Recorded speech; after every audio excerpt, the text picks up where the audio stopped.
I'm Chris Lloyd, and I've recently been chairman of Ogwen Valley Mountain Rescue Organisation, which post I've served for the last 2 years. I am a full member of the rescue organisation and have been since 1977. I first joined as a trainee in 1975. We're kept quite busy. We're one of the busiest mountain rescue teams in the UK, and as all volunteers, we do offer this 24/7 rescue service in northern Snowdonia. Ogwen Valley Mountain Rescue Organisation started way back in 1965, so that means next year in 2015 we're celebrating our 50 years. Originally we were based at the Outdoor Pursuit School down at Ogwen Cottage, which is now Birmingham Education Authority Outdoor Pursuit Centre.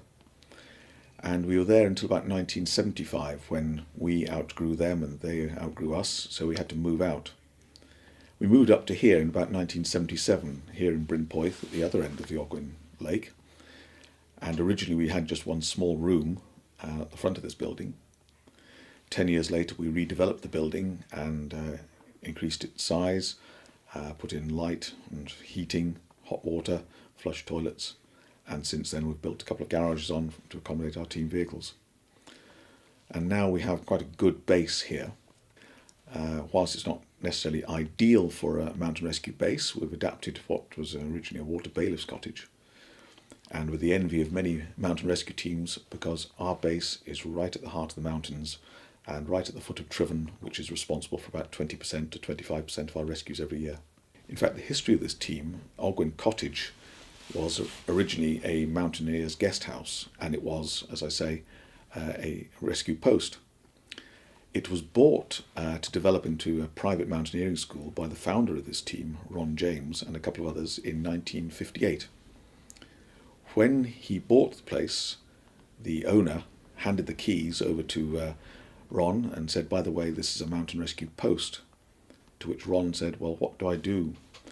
And she presented a flare gun and said, you bang off this flare and all the people come running off the mountain, and the man with the shiniest boots you appoint as leader.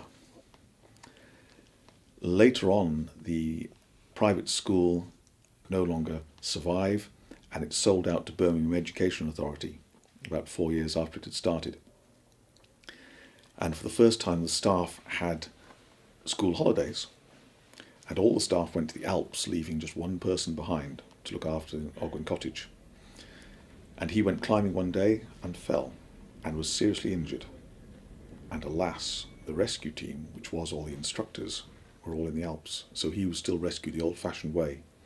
So way back in 1964, when the staff came back from the Alps, they said, we've got to sort something out and have an actual team, volunteer team, which is available 24 hours, 7 days a week throughout the year.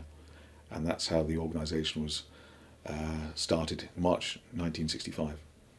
Made up of volunteers in the local area who can be called to offer this service.